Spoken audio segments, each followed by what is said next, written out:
வரைக்கும் எத்தனையோ case deal பண்ணிருக்கேன். But this is something peculiar.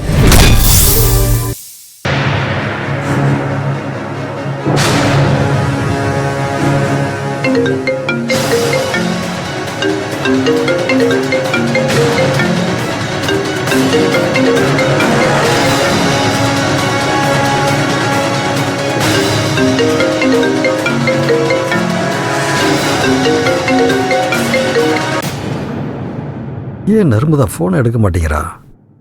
இந்த ஹாஸ்பிட்டல் தானே சொன்னா. பேஷண்ட் பேரை வேற கேட்காம விட்டுட்டேன். சரி, ரிசப்ஷனையாவது போய் கேட்டு பார்ப்போம். Excuse me. சாரி சார், ரொம்ப அர்ஜென்ட் கேஸ், அதுக்காக தான் என்கொயரி பண்ணிட்டு இருக்கேன். கொஞ்சம் வெயிட் பண்ணுங்க. Sorry sir. Sorry sorry.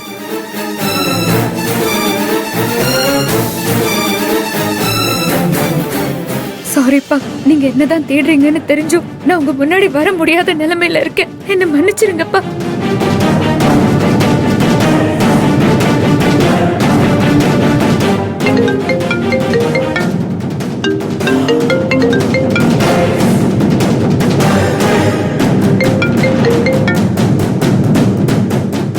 அப்பா. நர்மதா எங்கம்மா இருக்க? நான் ஹாஸ்பிட்டல் வந்துட்டேன். ரிசப்ஷன் பக்கத்துல தான் நின்றுட்டு இருக்கேன். உனக்கு ஃபோன் பண்ணி பார்க்குறேன், நீ எடுக்கவே இல்லை. எங்க இருக்க? அப்பா சாரிப்பா, நான் பக்கத்துல கொஞ்சம் வெளியே வந்துட்டேன். நீங்க அங்கேயே இருங்க, நான் ஒரு 10 மினிட்ஸ்ல வந்துடுறேன். ம் சரிம்மா, நான் வெயிட் பண்றவா.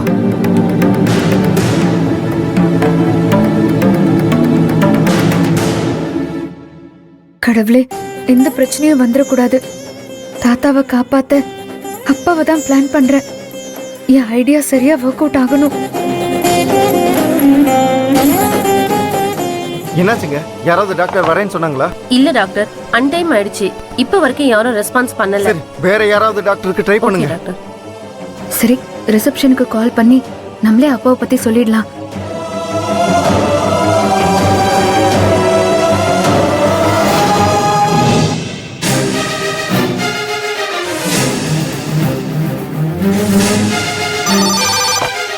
Hello, GM hospital. நீங்க அர்ஜென்ட்டா ஒரு கேஸ் அட்டென்ட் பண்ண எக்ஸ்பீரியன்ஸ் ஆன டாக்டர் ஒருத்தவங்களை தேடுறீங்கன்னு சிஸ்டர் ஒருத்தவங்க சொன்னாங்க. ஆமா மேடம். யாராவது இருக்காங்களா? உங்க ஹாஸ்பிட்டல் ரிசப்ஷன் பக்கத்துலயே ஒரு டாக்டர் நின்னுட்டு இருக்காரு.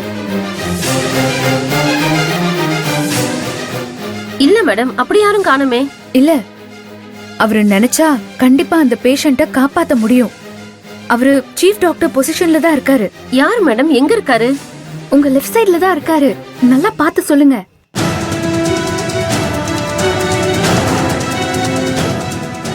ஓகே மேடம், நான் கேட்டு பாக்குறேன். என்னாச்சு சார், ஒரு நிமிஷம் sir. Okay. Excuse me sir, நீங்க டாக்டரா?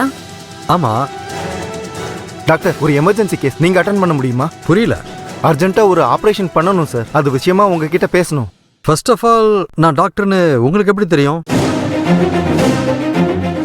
என்ன அதுன்னு தெரியாம நான் எப்படிங்க ஆபரேஷன் பண்ண முடியும்? தப்பா நினைக்காம என் கூட வரீங்களா ப்ளீஸ்?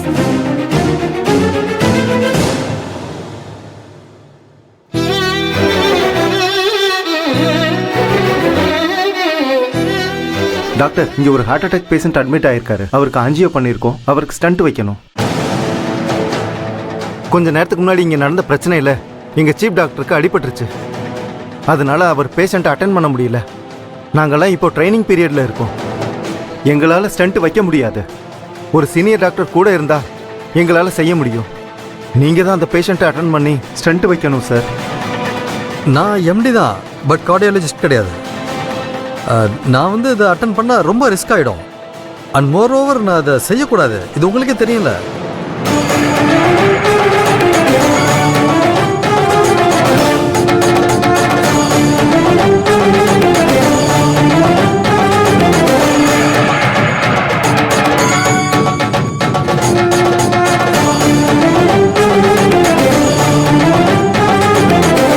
ஐயோ, கதிர் வேற அங்க போறாரே. அப்பாவை பாத்துருவாரா? எங்க சீஃப் டாக்டர் உங்க கூட இருந்து கைட் பண்ணுவாரு.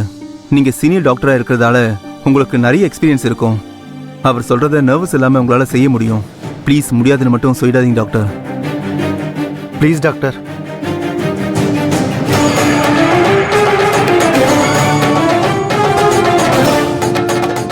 ஐயோ, கதிர் கரெக்டா அப்பா இருக்கிற ரூமுக்கு வெளியே போய் நிக்கிறாரே. அப்பாவை பார்த்தா எல்லாம் கொலாப்ஸ் ஆகி தேவையில்லாம பிரச்சனை வந்துருமே. என்ன பண்றது?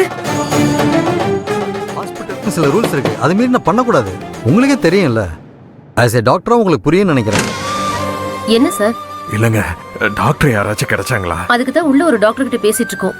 நீங்க போங்க, வந்துருவாங்க. அதுக்கு தான் ஏற்பாடு பண்ணிட்டு இருக்கோம். தாத்தா அங்க உயிருக்கு போராடிக்கிட்டு இருக்காரு. அவரை எப்படியாச்சும் காப்பாத்தி கொடுங்க. தயவு செஞ்சு யாராவது டாக்டரை ஏற்பாடு பண்ணி உடனே ஆபரேஷன் பண்ண சொல்லுங்க. கையெடுத்து கும்பிடுறேங்க.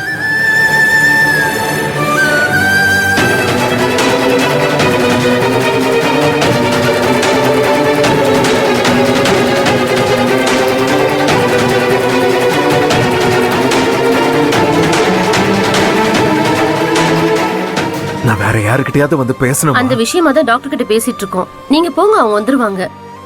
எனக்கு நேரம் போக போக ஒரு மாதிரி பயமா இருக்கு. தாத்தாக்கு ஏதாவது ஆயிடுமோன்னு. ஐயோ, ரங்கநாயகி அத்தையே அங்க போறாங்க. இவங்க அப்பாவை பார்த்தா பிரச்சனை ஆயிடுமே. ஐயோ சார், என்கிட்ட பேசி எந்த யூஸும் இல்ல. டாக்டர் வருவாங்க, நீங்க போங்க சார். என்னப்பா என்ன சொல்றாங்க? டாக்டர் கிடைச்சாங்களா இல்லையா? ஏதோ பேசிக்கிட்டு இருக்காங்களாமா, வந்துருவாங்கன்னு சொல்றாங்க. ஆனா அங்க பொண்ணு தாத்தாவுக்கு ரொம்ப முடியல, நர்ஸ் சொல்லிட்டு இருக்காங்கப்பா. ஐயோ. ப்ளீஸ் டாக்டர், ஒரு உயிரோட வேல்யூ உங்களுக்கு சொல்ல தேவையில்லை. இப்போ இந்த ஆபரேஷன் நடக்காம அவரோட உயிருக்கு ஏதாவது ஆபத்தாயிடுச்சுன்னா அவங்க ஃபேமிலி எவ்வளவு வருத்தப்படுவாங்கன்னு நினைச்சு பாருங்க டாக்டர். நீங்க சொல்றது எனக்கு புரியுதுங்க. ஆனா நான் அது செய்யறது தப்பு. நான் ஆப்ரேஷன் பண்றது சரியாவே இருக்காது. நீங்க வேற யாராவது கார்டியாலஜிஸ்ட் பார்த்துட்டு ஆப்ரேஷன் பண்றது தான் கரெக்டா இருக்கும். சார், வெளியே மழை வேற பெய்யுது, காத்தும் ரொம்ப அடிக்குது. இப்போ யாரும் வர மாட்டேங்கிறாங்க சார். பேஷண்ட்டுக்கும் நிலைமை மோசமாகிட்டே இருக்கு. அதான் சார் உங்களை கேட்குறோம். என்னம்மா அநியாயம் இது? இவ்ளோ பெரிய ஊர்ல எங்க அப்பாவை காப்பாத்துறதுக்கு ஒரு டாக்டர் இல்லையா? அங்க என் அப்பா கொஞ்சமா. மேடம் மேடம் மேடம், இப்ப கூட எதிர்ச்சியா ஒரு டாக்டர் வந்திருக்காரு. அவர்கிட்ட தான் பேசிட்டு இருக்கோம். ஆனா அவர் பண்ண முடியாதுன்னு சொல்லிட்டு இருக்காரு. நாங்க கன்வின்ஸ் பண்ணிட்டு தான் இருக்கோம். ஏங்க, நான் வேணா அந்த டாக்டர் கிட்ட பேசி பார்க்கவா? அவர் கால்ல கூட நான் விழுறேங்க. வேணாம் சார், எங்க ட்ரைனிங் டாக்டர்ஸ்லாம் பேசிட்டு இருக்காங்க. அவரை கன்வின்ஸ் பண்ணிடுவாங்க. அது மட்டும் இல்லாம நீங்க பதட்டமா இருக்கிறதுனால அந்த டாக்டர் கிட்ட பேசுறது சரியா இருக்காது. டாக்டர், டாக்டர், டாக்டர், கொஞ்சம் மனசு வைங்க டாக்டர். எங்க தாத்தாவை கொஞ்சம் எப்படியாவது காப்பாத்திருங்க.